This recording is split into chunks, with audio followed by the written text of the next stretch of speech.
O Inter vive um impasse para anunciar Alan Rodrigues, mas há um avanço importante junto ao Argentino Júnior.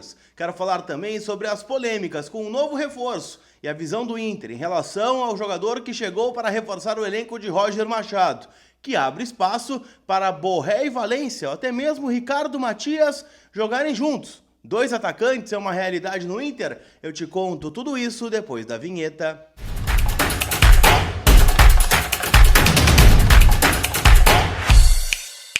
Tudo bem, gente? Vamos trocar uma ideia então, afinal, né? Eu quero conversar com você sobre as últimas informações do Internacional, que joga no domingão, já garantiu o teu ingresso? Bora pro Beira-Rio, né? Afinal, Inter e Ceará jogam 11 horas da manhã, horário bom, né? Pra levar a família, levar o filho, vir do interior.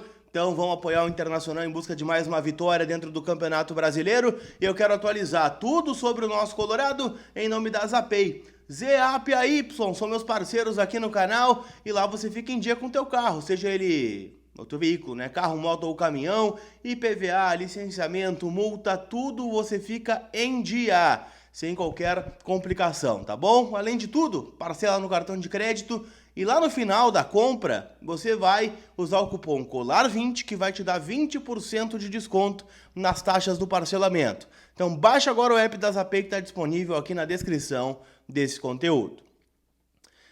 Turma, quero começar falando sobre Alan Rodrigues, né? Afinal, a gente está vendo algumas complicações aí que vem acontecendo na negociação, né? Eu trouxe a informação ainda lá no fim da semana, no começo da semana, né? Que estava muito bem encaminhado. No domingo recebi essa informação e, de fato, tá? Inter e Argentino Júnior não estão falando sobre valores, tá? O valor proposto pelo Inter, lá da casa de 3,5 milhões de dólares, está muito bem encaminhado. O grande ponto é, o Argentino Júnior e o Boston River, eu já vou explicar onde entra o clube uruguaio aqui, querem uma melhor forma de pagamento. Óbvio que isso deve estar atrelado, né, a alguns problemas que o Inter teve recentemente, inclusive na própria Argentina, né? Se a gente for lembrar ainda lá na gestão do Medeiros, né, o Inter teve uma complicação de pagamento com Estudiantes, né, com o Independiente, onde estava o Vitor Cuesta. Depois, né, já na gestão Barcelos, o Inter teve uma complicação com o Fabrício Bustos, também junto ao Independiente.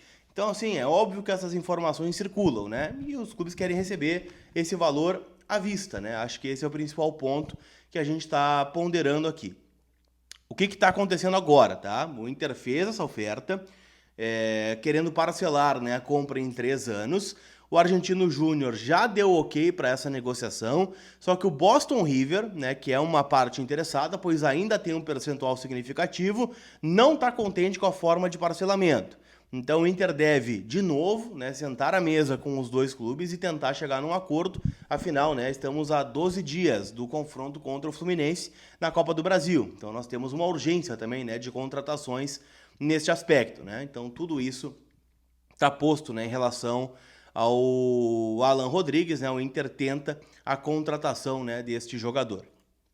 Tá bom? Então, não dá para arriscar o nome dele, mesmo que o Inter tenha contratado, né, ontem o volante Richard, 31 anos, que estava lá no Alanyaspor da Turquia. E muitas polêmicas envolvendo o nome dele, né? Nem vou contestar tanto, né, a contratação dentro do campo. Afinal, né, um jogador que chega para ser um camisa 5, né, para disputar a posição ali com o Thiago Maia, com o Ronaldo, enquanto o Fernando tá fora. Vi muitos elogios e posso abrir para vocês aqui, né? Quando eu não tenho um conhecimento muito grande do jogador, eu costumo perguntar, tá, para alguns amigos da minha confiança que trabalham, né, no meio do futebol, né, como analistas de desempenho, né, ou uma galera que tem, né, um conhecimento maior e que acompanha jogadores. E todos os feedbacks que eu tive, para não dizer todos, apenas um, tá, foi negativo. Todos gostam do Richard, né, vem com um volante de imposição, né, de marcação, né, de pegada, e que teve muitos problemas extra-campo, né. Então nós não estamos falando de dentro do campo. Fora do campo, né, teve toda aquela questão envolvendo o nome dele na Operação Penalidade Máxima, né, do Ministério Público de Goiás, que não, né, tratou ele como culpado. Ele recebeu uma multa de R$10 mil por não comparecer a uma audiência, mas não foi provado, né, que ele recebeu dinheiro de apostadores. tanto é que ele não ficou punido do futebol, né, como outros jogadores ficaram. O Nino Paraíba, por exemplo, que jogava no mesmo clube que ele, na mesma investigação, acabou ficando 1 ano, né, fora do futebol. O Eduardo Bauerman, zagueiro, enfim, né, tem um monte de jogador aí que ficou afastado do futebol, não é o caso do Richard.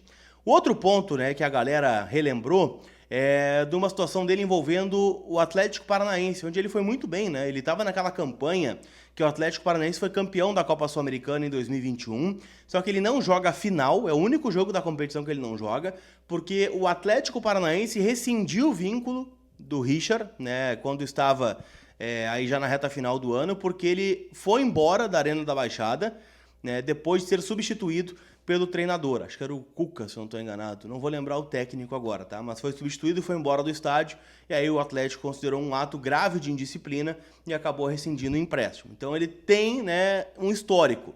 Não sei como está hoje, a gente está falando de 2021, né, o lance das apostas em 2023, estava, né, na Turquia já há 2 temporadas e estava bem. Então, tem esse histórico, mas o Inter acredita, tá, que tudo isso está solucionado e por isso está trazendo esse jogador que talvez já tenha condições de atuar no fim de semana, né, visto que ele estava jogando, né, no futebol turco e é uma posição aí que o Inter está necessitando.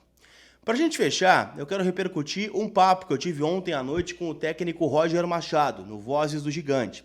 Deixo aqui, né, também o convite para vocês assistirem a entrevista completa, que está disponível também lá no canal do VDG. E o grande ponto que me chamou a atenção é que o Roger, me parece, é uma leitura que eu fiz da conversa, tá? Ele tem muito desejo de jogar com 2 atacantes, Borré e Ener, Borré e Ricardo Matias e Valência, independe, tá? Ele tem, né, esse desejo, tanto é que foi a primeira coisa que ele tentou fazer aqui quando chegou ao Internacional. Ele chegou a abrir, né, para mim, 2 questões, tá, que ele poderia fazer. Tirar os pontas, ou seja, o Wesley Carboneiro do time, fechar um time com 3 zagueiros, espetar o Brian Aguirre ou o Alan Benítez à direita e o Bernabé como um ala pela esquerda. E aí, né, povoar um pouquinho mais esse meio com os 2 atacantes como referência lá na frente. A outra, né, seriam 3 volantes, né, com o Alan Patrick na ponta do losango. Então, 4, né, os meias ali, né, 3 volantes, lá, Thiago Maia, Alan Rodrigues e Bruno Henrique, ou Richard, ou, né, qualquer um que você queira escolher, Alan Patrick na ponta e os 2 atacantes num 4-4-2. Então, há essa vontade do Roger, tá? Fiquei com esse sentimento muito claro de que ele tenta isso, né? Então vamos ver se com reforço ele consegue ter essa situação encaminhada. Tá certo? Não esquece, gente, que já dá para palpitar na rodada do Campeonato Brasileiro lá no site da KTO, kto.bet.br. Sábado de grandes jogos, tá? Fortaleza e Bahia, o Fortaleza desesperado na estreia do Renato Paiva, joga em casa. Vasco e Grêmio também, confronto de desesperados na parte de baixo da tabela. Mirassol e Santos e São Paulo e Corinthians, clássico jogando às 9h30 da noite, às 9, perdão, lá no Morumbis, em São Paulo. Tô palpitando aqui, tá? Empate entre Fortaleza e Bahia, vitória do Vasco, vitória do Mirassol e vitória do Corinthians nesse clássico, tá? São meus palpites lá em kto.bet.br, minha casa de apostas, e pode ser a sua também. Tá certo? Aquele abraço, turma. A gente se vê. Fui!